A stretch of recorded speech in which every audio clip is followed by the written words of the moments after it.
सुहानी के माता पिता दोनों की ही कोरोना की चपेट में आने से मौत हो गई थी। सुहानी के पिता अंडा पराठे का ठेला लगाते थे। माता पिता के गुजर जाने के बाद सुहानी ने अंडा पराठे का ठेला लगाना शुरू कर दिया। सुहानी का एक छोटा भाई था अमन। माता पिता की मौत के बाद सुहानी ने अमन की पूरी जिम्मेदारी संभाल ली थी। अमन सरकारी स्कूल में पढ़ने जाया करता था।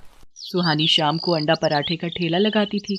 तब तक अमन स्कूल से लौट आता था और काम में सुहानी की मदद करता था। अरे बहन जी, एक प्लेट अंडा पराठा लगाना। मेरे लिए भी एक प्लेट अंडा पराठा लगा दो। अभी लो साहब। अरे तुम्हारे अंडा पराठा में बड़ा स्वाद आता है, जी करता है एक और खा लूं। तो एक और ले लो साहब। सुहानी के पुराने और बंधे हुए ग्राहक थे जो कभी उसके पिता के बनाए हुए अंडा पराठा खाते थे। वो अब सुहानी के बनाए हुए अंडा पराठा खाने लगे। सुहानी का भाई अमन धीरे धीरे बड़ा होने लगा था और एक दिन, दीदी, स्कूल के सभी दोस्त वाटर पार्क घूमने जा रहे हैं, मुझे भी जाना है, 500 रुपए दे दो। अमन, मेरी इतनी कमाई नहीं है कि 500 रुपए तुझे घूमने के लिए दे सकूं। तू तो जानता है जो कमाई होती है उसकी आधी लागत सामान लाने में चली जाती है और बाकी बचे हुए पैसों से घर का खर्च चलता है। दिन रात मेहनत करके मैं तुझे पढ़ा रही हूँ ताकि तुझे बड़ा होकर मेरी तरह अंडा पराठा ना बेचना पड़े। तू पढ़ाई में ध्यान लगा और पढ़ लिख कर बड़ा आदमी बन जा। अमन बुझे मन से जी दीदी कहकर स्कूल चला जाता है। स्कूल में, अरे तू वाटर पार्क घूमने के लिए पैसे लाया है? नहीं, दीदी ने मना कर दिया है। तेरी दीदी नहीं चाहती है कि तू कहीं घूमे फिरे। चल चिल मार। अमन का दोस्त उसे एक सिगरेट देता है और दोनों सिगरेट पीने लगते हैं। अमन को अब धीरे धीरे सिगरेट पीने और गुटखा खाने की आदत लग गई थी, जिसके लिए वो अंडे चुरा कर बेचने लगा। सुहानी जब अंडा पराठा बनाती तब अमन उसकी मदद करने के बहाने वहां पर खड़ा हो जाता और रोज 2-4 अंडे चुरा कर उन्हें बेच देता और उन पैसों से सिगरेट पीता और गुटखा खाता। मैंने तो 4 कैरेट अंडे लिए थे, लेकिन सभी कैरेट में से एक एक अंडा गायब है। सुहानी अंडे वाले की दुकान पर जाती है। अरे भैया, तुमने चारों कैरेट में से एक एक अंडा कम करके दिया है। कैसी बात कर रही हो बहन जी, इससे पहले तो ऐसा कभी नहीं हुआ। मैंने तो पूरे अंडे दिए हैं, तुम ठीक से चेक करो। और एक दिन, दीदी का ध्यान तो ग्राहकों के लिए अंडा पराठा बनाने में है। मैं आज ज्यादा अंडे चुरा लेता हूँ। इसे बेचकर सिगरेट और गुटखा के साथ साथ एक कोल्ड ड्रिंक भी ले लूंगा, बहुत गर्मी है। इस तरह अमन सुहानी की नजरें बचाकर रोज ज्यादा अंडे चुराने लगा। भाई, अंडे रोज चोरी हो रहे हैं, मुझे बहुत घाटा हो रहा है। इस तरह से तो मेरा काम चौपट हो जाएगा। दीदी, वो अंडे वाला तुम्हें कम अंडे देता है, इस बार तुम ध्यान से देखना। नहीं, वो तो पूरे अंडे देता है। चोर कोई और ही है। अमन रोज शाम को थोड़ी देर के लिए ठेले के पास से गायब हो जाता था। ये बात सुहानी काफी दिन से नोटिस कर रही थी और सुहानी को अमन पर शक हो गया था। दूसरे दिन शाम को सुहानी अपना ठेला लगाती है। उस दिन उसके ठेले पर ज्यादा ग्राहक आए। अरे बहन जी, एक प्लेट अंडा पराठा लगाना, मेरे लिए डबल एग पराठा। सुहानी का अंडा पराठा बनाने का सामान जल्दी ही खत्म हो गया था। अमन भी ठेले पर नहीं था। तभी उसके ठेले पर एक आदमी, अरे एक डबल एग पराठा लगाना। साहब, आपको थोड़ा इंतजार करना पड़ेगा, सामान खत्म हो गया है। मैं बाजार से सामान लेकर बस 5 मिनट में आई। सुहानी अपने ठेले को छोड़कर जल्दी से सामान लेने बाजार गई। तभी उसने बाजार में अमन को अपने दोस्तों के साथ सिगरेट पीते हुए देख लिया। सुहानी अमन से बिना कुछ कहे ही सामान लेकर वापस आ गई। ये लीजिए साहब, आपका डबल एग पराठा तैयार है। उस दिन सुहानी को काम खत्म करने में ज्यादा देर हो गई थी। ओह, आज तो रात ज्यादा हो गई है, घर जाकर खाना भी बनाना है। सुहानी अपना सामान समेट ही रही थी कि तभी एक पुलिस वाला वहां आया और सुहानी के ठेले पर डंडे से मारते हुए उसने, ए लड़की, इतनी रात को यहाँ क्या कर रही है? जी साहब, घर जा रही हूँ, बस सामान रख रही थी। पहले मुझे एक प्लेट अंडा पराठा बना कर दो। साहब, अंडे तो खत्म हो गए। वो आज ग्राहक ज्यादा आए थे ना, तो सब अंडे खत्म हो गए, इसीलिए तो आज घर जाने में देर हो गई साहब। क्या कहा? अंडे खत्म हो गए? और इतना कहकर पुलिस वाले ने सुहानी का ठेला पलट दिया, जिससे ठेले का सारा सामान जमीन पर बिखर गया। सुहानी का बहुत नुकसान हो गया, लेकिन उस पुलिस वाले का इससे भी मन नहीं भरा। उसने सुहानी के ठेले पर डंडे बरसाने शुरू कर दिए और सुहानी का ठेला तोड़ दिया। सुहानी वहां जमीन पर बैठकर जोर जोर से रोने लगी। छोड़ दो साहब, मेरे ठेले को मत तोड़ो, छोड़ दो। सुहानी उस पुलिस वाले के हाथ पैर जोड़ती रही, उससे दया की भीख मांगती रही, लेकिन उसने सुहानी की एक नहीं सुनी। सब कुछ बर्बाद करके वो जब वहां से चला गया तो सुहानी अपने टूटे फूटे ठेले को लेकर घर आई। घर आकर सुहानी ने देखा कि अमन शराब के नशे में धुत बेहोश पड़ा था। ओह, तो ये अब नशा भी करने लगा है। आज तो सब खत्म हो गया, जो कमाया था सब बर्बाद हो गया। दूसरे दिन, सिगरेट और दारू, अब क्या बाकी रह गया है तेरे लिए? मैंने सोचा था तू पढ़ लिख कर बड़ा आदमी बन जाएगा तो हमारे बुरे दिन खत्म हो जाएंगे, लेकिन तेरी आंखों में तो शर्म है ही नहीं। और सुहानी अमन को घर से निकाल देती है। अमन अपने उन दोस्तों के पास गया जिनके साथ वो नशा किया करता था, लेकिन सबने उसे अपने घर में रखने से मना कर दिया। नहीं यार, तू समझा कर, माँ नहीं मानेगी। यार तू अपनी बहन से माफी मांग ले और घर चला जा। सब तरफ से निराश अमन की आंखें खुल गई थीं। सुहानी को समझ नहीं आ रहा था कि अब वो क्या करे। सुहानी का ठेला नहीं लगाने की वजह से उसके ग्राहक अब दूसरी जगह जाने लगे थे। तभी सुहानी की नजर उसकी झोपड़ी में रखे एक टेबल पर पड़ी। कुछ पैसे हैं मेरे पास, क्यों ना इस टेबल को बाहर रख दूं और अपनी झोपड़ी से ही अंडा पराठा का बिजनेस फिर से शुरू कर दूं। सुहानी बाजार जाकर 3-4 प्लास्टिक की कुर्सियां खरीद कर ले आई और उस टेबल कुर्सियों को अपनी झोपड़ी के बाहर लगा दिया और वहां एक बोर्ड लगा दिया, सुहानी अंडा पराठा। अगले दिन से उसकी दुकान पर ग्राहक भी आने लगे। सुहानी के पास ज्यादा पैसे तो नहीं थे, इसलिए उसने चीज वगैरह ना खरीद कर अपनी झोपड़ी में ही अपने हाथों से टमाटर की लाल चटनी बनानी शुरू कर दी। अरे 1 प्लेट अंडा पराठा लगाना और हाँ, लाल चटनी जरूर देना। जी साहब। 1 प्लेट बटर अंडा पराठा लगा दो। डबल एग बटर पराठा लगा दो। मेरे लिए भी, मेरे लिए भी। अरे वाह, लाल चटनी तो बहुत ही लाजवाब बनी है। इसके साथ अंडा पराठा खाने का मजा ही अलग है। दर-दर की ठोकरें खाकर और रात सड़कों पर गुजार कर अमन को अपनी बहन की याद आ रही थी। दीदी ने मेरे लिए बहुत कुछ किया, बदले में मैंने उनकी मदद करने की बजाय उन्हें निराश किया। अमन सुहानी के पास जाता है। दीदी मुझे माफ कर दो, प्लीज दीदी, मैं अब ऐसी गलती दोबारा नहीं करूंगा। सुहानी उसे गले से लगा लेती है। अमन अब रोज स्कूल जाने लगा था और शाम को अंडा पराठा बनाने में सुहानी की मदद करता था। सुहानी अंडा पराठा बनाती और अमन उसे ग्राहकों को परोसता था। अमन, ये 4 अंडा पराठा और लाल चटनी पैक करके नंदू चाचा की दुकान पर दिया। ठीक है दीदी। सुहानी को आस पड़ोस की दुकानों और घर से फोन पर अंडा पराठे का ऑर्डर मिलने लगा था और अमन ऑर्डर डिलीवर करने लगा। सुहानी की झोपड़ी के बाहर ग्राहकों की भीड़ लगी रहती थी। आसपास के ऑफिस के कर्मचारी भी उसकी दुकान पर अंडा पराठा खाने आने लगे थे और अब सुहानी की अच्छी कमाई भी होने लगी थी। कुछ दिन बाद उसकी झोपड़ी के बाहर एक पुलिस की गाड़ी आकर रुकी, जिसे देखकर सुहानी घबरा गई। अरे सुहानी कौन है? जी साहब, मैं हूँ। जिस पुलिस वाले ने तुम्हारा ठेला तोड़ा था उसे सजा दे दी गई है। अब तुम अपना ठेला वहां लगा सकती हो। लेकिन आपको किसने बताया? अमन नाम के लड़के ने थाने में आकर उसकी शिकायत की थी और हाँ, थाने की तरफ से तुम्हें एक ठेला और कुछ पैसे दिए जा रहे हैं जिससे कि तुम अपनी दुकान फिर से लगा सको। धन्यवाद साहब, आपका बहुत बहुत धन्यवाद। सुहानी अमन को गले से लगा लेती है। सुहानी और अमन फिर से बाजार में अपना अंडा पराठे का ठेला लगाने लगते हैं और उसके पुराने ग्राहक फिर से उसके ठेले पर आने लगते हैं। सोना सिर्फ 6 साल की थी जब उसके माता पिता एक एक्सीडेंट में मारे गए और तब से ही सोना की जिंदगी बद से बदतर होती चली गई। कहने को तो उसके चाचा चाची उसका ख्याल रखने के लिए उसे अपने साथ ले आए थे, लेकिन हकीकत इससे बहुत अलग थी। ये देखो, ये महारानी अब तक सो रही है। ए कामचोर, उठ जल्दी से, वरना तेरे हाथ पैर तोड़ दूंगी। चाची, बस अभी उठ रही हूँ। फौरन उठकर खड़ी हो जा, आज पिंकू का बर्थडे है, हम सब पिकनिक पर जा रहे हैं। 1 घंटे में निकलेंगे तो उससे पहले सबके खाने और ले जाने के लिए सैंडविच तैयार हो जाने चाहिए, समझी?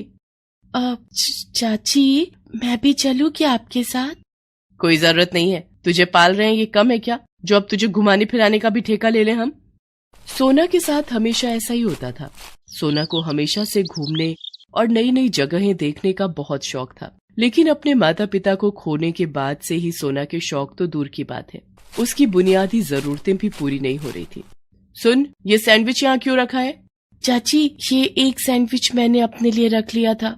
और ऐसा करने से पहले तूने मुझसे पूछना भी जरूरी नहीं समझा? अगर पूछ लेती तो शायद मैं ये सैंडविच तुझे खाने भी देती, लेकिन नहीं, तुझे तो बहुत अक्लमंद बनना है ना। ठीक है, अब तेरी सजा ये है कि जब तक हम लोग पिकनिक से वापस घर नहीं आ जाते तू भूखी रहेगी। ला ये सैंडविच मुझे दिलाकर, और रसोई में भी मैं ताला डालकर जाऊंगी।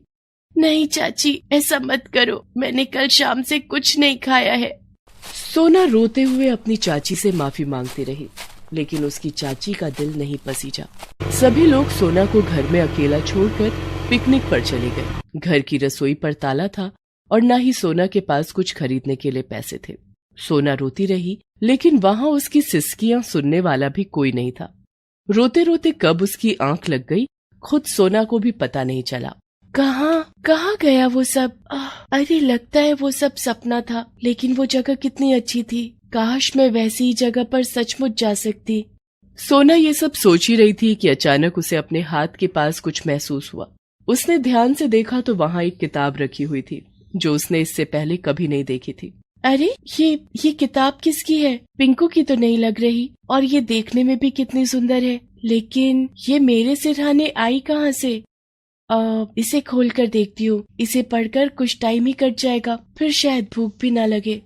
ऐसा सोचकर सोना ने उस किताब का पहला पन्ना खोला और उसे बड़े ही ध्यान से पढ़ने लगी। उस पन्ने पर एक बड़ी ही खास जगह के बारे में लिखा हुआ था। ये किताब तो एक परी लोक के बारे में है, जहाँ सब कुछ ठीक वैसा ही है जैसा मैंने अपने सपने में देखा था। ये सब है तो अजीब, पर फिर भी बहुत मजेदार है। सोना उस किताब को पढ़ती रही, लेकिन पहला पन्ना पूरा पढ़ते ही वो अचानक बेहोश हो गई, और फिर कुछ ही मिनटों बाद जब उसे होश आया तो उसके आसपास सब कुछ बदल चुका था। ये सब क्या है? हे भगवान, ये तो बिल्कुल वैसी ही जगह है जैसी मैंने अपने सपने में देखी थी, पर ऐसा कैसे हो सकता है? कहीं मैं फिर से सपना तो नहीं देख रही? नहीं सोना, ये सपना नहीं, सच है, तुम हमारे परीलोक में हो।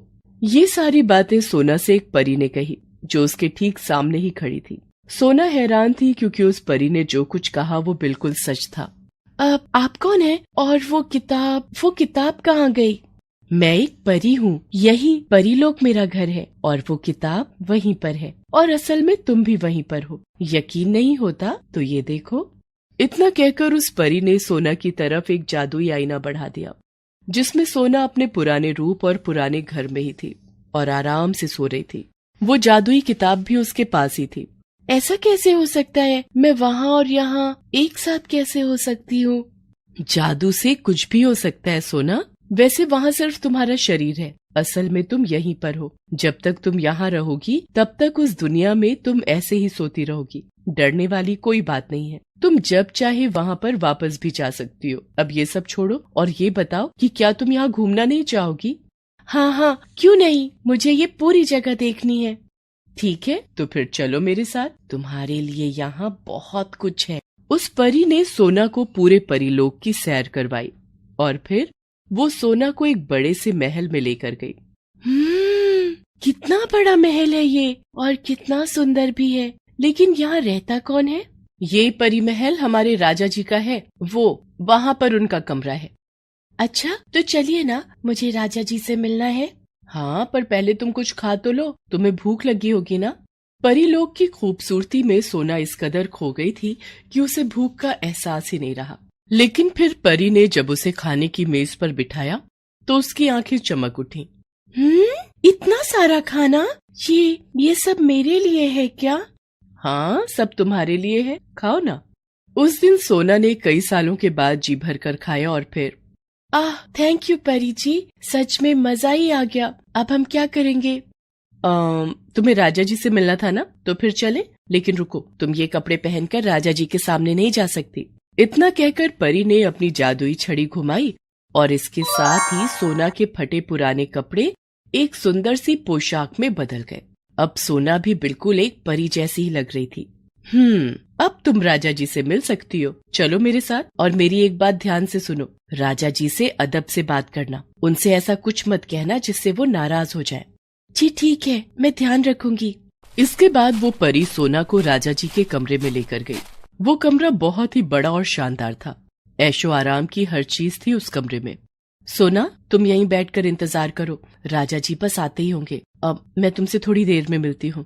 इतना कहकर परी वहां से चली गई और सोना काफी देर वहीं इंतजार करती रही। फिर अचानक उसे कुछ हलचल सुनाई दी। कौन है? ये आप है क्या राजा जी? सोना की बात का किसी ने जवाब नहीं दिया, लेकिन उसे एक विशाल कदकाठी वाली परछाई दिखाई दी। सोना समझ गई कि ये परीलोक के राजा ही हैं। सोना ने फौरन झुककर राजा जी का अभिवादन किया। राजा जी, मैं सोना हूँ। एक जादुई किताब मुझे यहाँ लेकर आई है। यहाँ सब कुछ बहुत अच्छा है और सब लोग भी बहुत अच्छे हैं। वो परी जी, उन्होंने मुझे कितने प्यार से खाना खिलाया, मुझे ये ड्रेस गिफ्ट की। सच में मुझे यहाँ आकर बहुत अच्छा लगा। लेकिन अब मुझे वापस जाना होगा, क्योंकि मेरे चाचा चाची घर आने ही वाले होंगे। उनके आने से पहले मुझे वापस जाना होगा। नहीं, तुम कहीं नहीं जाओगी, कभी नहीं जाओगी। आपका चेहरा और आपकी आवाज। नहीं, मुझे घर जाना है, अभी जाना है। देखो, तुम रो नहीं। तुम जाना चाहती हो ना, तो ठीक है, तुम जा सकती हो। सोना बुरी तरह से डर गई थी, क्योंकि असल में परीलोक का राजा एक राक्षस था जो देखने में बहुत ही भयानक था और उसकी आवाज भी बहुत डरावनी थी। सोना परीलोक में एक पल भी नहीं रुकना चाहती थी, वो बस रोए जा रही थी। राजा ने फौरन परी को बुलाकर सोना को वापस उसके घर भेजने का आदेश दिया। लेकिन राजा जी, अगर सोना चली गई तो आपको उस जादूगर के श्राप से मुक्ति कैसे मिलेगी? श्राप? कैसा श्राप? ये कई साल पहले की बात है। एक बुरे जादूगर ने हमारे परीलोक पर हमला कर दिया था। उसने हमारी रानी परी और राजा जी को मार दिया। तब हमारे राजकुमार जी ने हिम्मत दिखाकर उस जादूगर का मुकाबला किया और उसे यहाँ से मार भगाया। लेकिन उस दुष्ट जादूगर ने जाते जाते हमारे राजकुमार जी को श्राप देकर एक राक्षस में बदल दिया, लेकिन वो इनका दिल नहीं बदल पाया। सच तो ये है कि आज भी अगर वो जादूगर परीलोक से दूर है तो वो इनकी वजह से ही है। अब यही हमारे राजा हैं, लेकिन ये मुसीबत में है। उस जादूगर के श्राप की वजह से ये धीरे धीरे बदलते जा रहे हैं और हमें डर है कि कहीं एक दिन वो श्राप इन पर पूरी तरह हावी न हो जाए। मैं समझ गई परी जी। अब आप ये बताइए कि मैं आप लोगों की क्या मदद कर सकती हूँ? वो जादुई किताब जो तुम्हें यहाँ लेकर आई, असल में वो किताब हमारी रानी जी की थी, जिसमें हमारे परीलोक का पूरा इतिहास और भविष्य दोनों लिखे हुए हैं। और उसी किताब के अनुसार तुम्हें हमारे परीलोक की अगली रानी बनना है। क्या? मैं? नहीं, आपको जरूर कोई गलतफहमी हुई है। मैं वो नहीं हूँ। नहीं सोना, उस किताब ने तुम्हें खुद ढूंढा है। इसका मतलब यही है कि हमारे परीलोक का भविष्य अब सिर्फ तुम्हारे हाथों में ही है। तुम एक पवित्र आत्मा हो और यही तुम्हारी सबसे बड़ी खासियत है। वो तुम ही हो जो हमारे राजा जी को इस भयानक श्राप से मुक्ति दिला सकती हो। सोना डरी हुई तो थी, लेकिन वो परीलोक और वहाँ के राजा की मदद भी करना चाहती थी। इसलिए उसने हिम्मत दिखाते हुए परीलोक के राजा से शादी के लिए हाँ कह दिया। और फिर ठीक वैसा ही हुआ जैसा कि उस परी ने कहा था। सोना और परीलोक के राजा की शादी होते ही बुरे जादूगर का श्राप टूट गया और राक्षस बन चुका परीलोक का राजा एक सुंदर नौजवान में बदल गया और सोना एक परी में। इसके साथ ही वो जादुई किताब सोना के असली शरीर के साथ परीलोक में आ गई। रानी जी, लीजिए, इस किताब ने ही आपको चुना है और अब से ये आपकी ही है और अब से आप हम में से ही एक हैं। सोना ने उस किताब को माथे से लगाया और उसे अपने पास संभाल कर रख लिया। ये उसके दुखों का अंत तो था ही, साथ ही परीलोक के नए भविष्य की शुरुआत भी थी। Please subscribe this channel.